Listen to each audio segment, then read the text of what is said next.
Ja, ich bin Uta Möller, 35 Jahre alt, komme aus Münster. Ich denke, das, was hier interessant ist, ist, was ich zum Thema Fußball sagen kann. Deswegen würde ich mich nur darauf konzentrieren.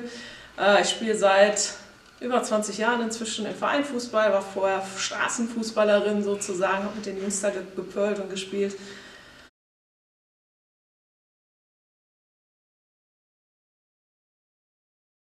Ja, also grundsätzlich bin ich Frauenfußballbeauftragte im Fußballkreis Münster. Das heißt, das ist hier die Stadt Münster, Stadt Warndorf und noch ein, zwei Ortschaften sozusagen, die umliegend sind. Und meine Aufgabe ist es grundsätzlich, den Frauenfußball voranzubringen.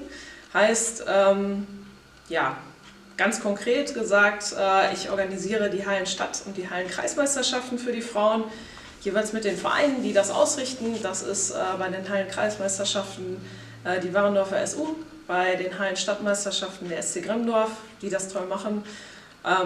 Das ist ein ganz konkreter Punkt, was ich mache. Ein anderer konkreter Punkt ist, dass es einmal im Jahr eine sogenannte Frauenfußballkonferenz gibt, die ich auch organisiere und im Grunde die Agenda dafür plane und auch umsetze natürlich dann am Ende. Und genau, allgemein gesagt spreche ich sonst mit den Frauenfußballvereinen, mit den Trainern, mit den Verantwortlichen, fragt die einfach, Mensch, wo sind denn eure Probleme, wo drückt der Schuh, was kann man irgendwie verbessern, versucht so ein bisschen das Feedback zu sammeln und zu gucken, okay, wie kann man das Thema strategisch so ein bisschen weitertreiben, wo gibt es grundsätzlich strukturelle Probleme und wie kann man die dann entsprechend vielleicht zum Guten lösen.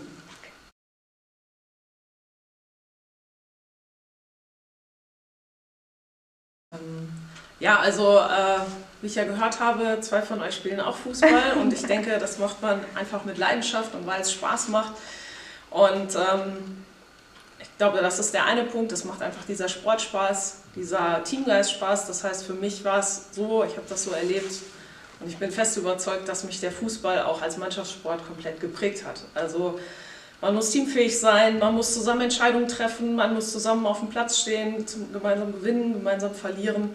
Und das sind einfach, glaube ich, Erfahrungswerte, die man in anderen Sportarten vielleicht nicht so einfach sammelt, wie im Bereich Fußball oder in einer Mannschaftssportart, die einen, glaube ich, in der Persönlichkeit relativ gut prägen können. Für mich, wie gesagt, ich bin überzeugt, für mich ist das der Fall, dass mich das geprägt hat. Und wer hat mir das ermöglicht? Das haben mir ja damals irgendwelche Menschen ermöglicht, das zu tun. Und ich will einfach ein Stück weit da zurückgeben an andere Menschen, die dann vielleicht auch irgendwann anfangen, sich zu engagieren. Das ist der eine Punkt. Und zum anderen denke ich auch, dass man den anderen Menschen, vor allem wahrscheinlich jungen Menschen, Frauen jetzt im Speziellen oder Mädchen, ja einfach die Möglichkeit gibt, im Grunde diesen tollen Sport auszuüben und vielleicht ähnliche Erfahrungen zu machen wie ich und einfach eine tolle Zeit zu haben und sich persönlich zum Positiven zu entwickeln. Mhm.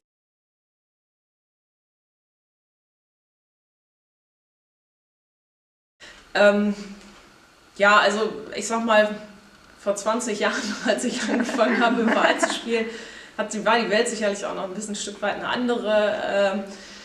Da hat meine Oma mir zum Beispiel gesagt, Mensch Uta, was gehst du denn zum Fußball? Das war ein Männersport. Ne? Also kannst du doch gar nicht machen, wirst du viel zu buschikos dabei. Oder eine Schulkameradin hat damals Frauenfußball mit Eselrennen verglichen, wohin Männerfußball Pferderennen sei und ähnliche solcher Sprüche, was natürlich nicht unbedingt motivierend wirkt, im Gegenteil eher abschreckend eigentlich. Trotzdem fand ich das so toll, dass ich es trotzdem gemacht habe.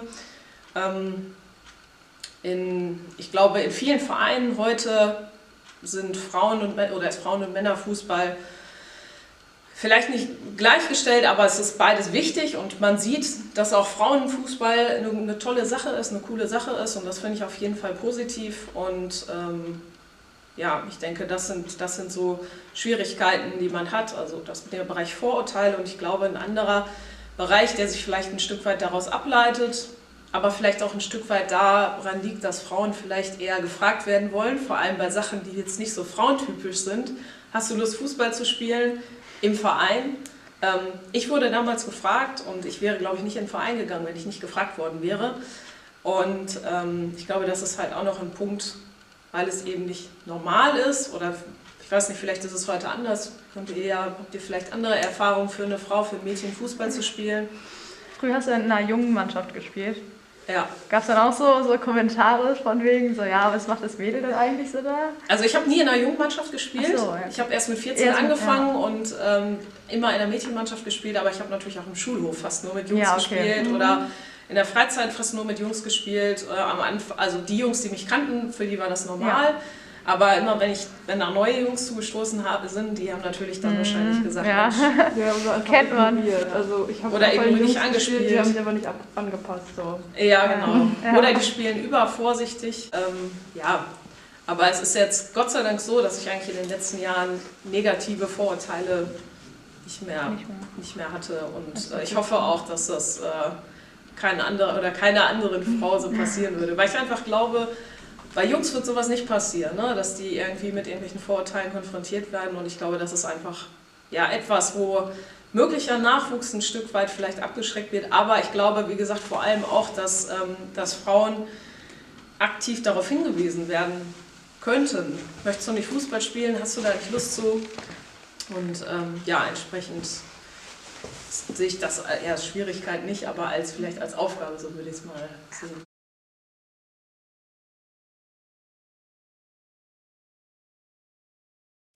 Ja, also einmal hast du ja gesagt, Fußball ist ja nicht verboten für Frauen, das stimmt. Ich weiß nicht, ob ihr das wisst, aber Frauenfußball wurde ja offiziell erst 1970 erlaubt überhaupt vom DFB. Ja. Und entsprechend ist natürlich klar, dass man eine entsprechende Entwicklung, ich glaube, die ersten Vereine haben sich Ende des, wie sagt man das so, 1800 irgendwas, Ende 1800 irgendwas gebildet. So, das heißt, man hat fast 100 Jahre Verzug quasi. Ich hatte irgendwann so eine interessante Reportage gesehen, wo dann in den 50er, 60er Jahren sich Frauen dann mit, abends getroffen haben und einfach so gekickt haben, illegal quasi, also das ist schon mal ein Punkt.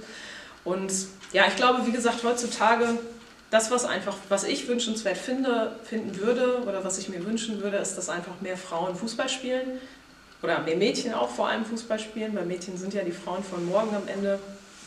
Und wie gesagt, die Hürden, die ich da sehe, die hatte ich ja eben schon genannt.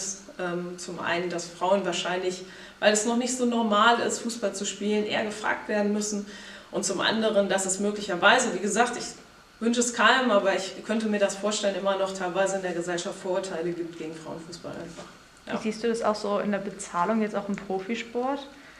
Also das ist ja überhaupt nicht zu vergleichen. Ne? Ja. Also ich finde, der Herren-Profisport im Bereich Fußball jetzt ganz konkret, die leben ja auf einem anderen Planeten. Das finde ich einfach utopisch. Und im Frauenfußball ist es so, in der ersten Liga, bei bestimmten Vereinen werden ja profiartige Strukturen aufgebaut, wie beim VfL Wolfsburg zum Beispiel, Bayern München, eigentlich ein paar große auch Männerfußballvereine, die dann auch eine entsprechende parallele Damenabteilung laufen lassen, wo aber alleine Angebot und Nachfrage, ich habe BWL studiert, wenn das nicht übereinstimmt, also sprich nicht so viele Zuschauer da sind, dann ist es natürlich auch für Sponsoren etc. nicht so attraktiv, sich dem Bereich zu widmen. Und dann ist es einfach super schwierig, da mal hinzukommen.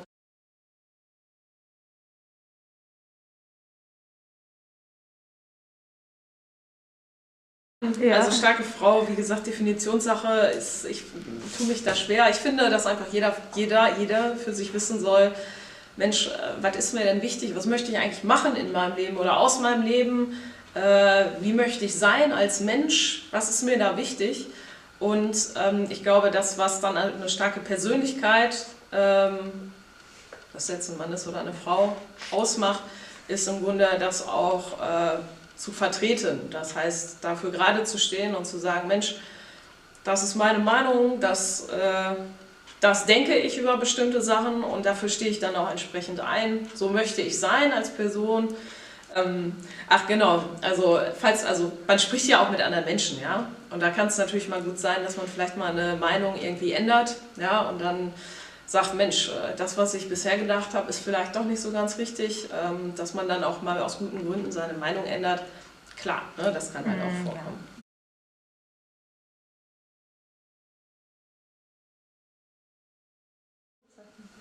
Ja, mit der nicht vorhandenen Definition weiß ich das nicht.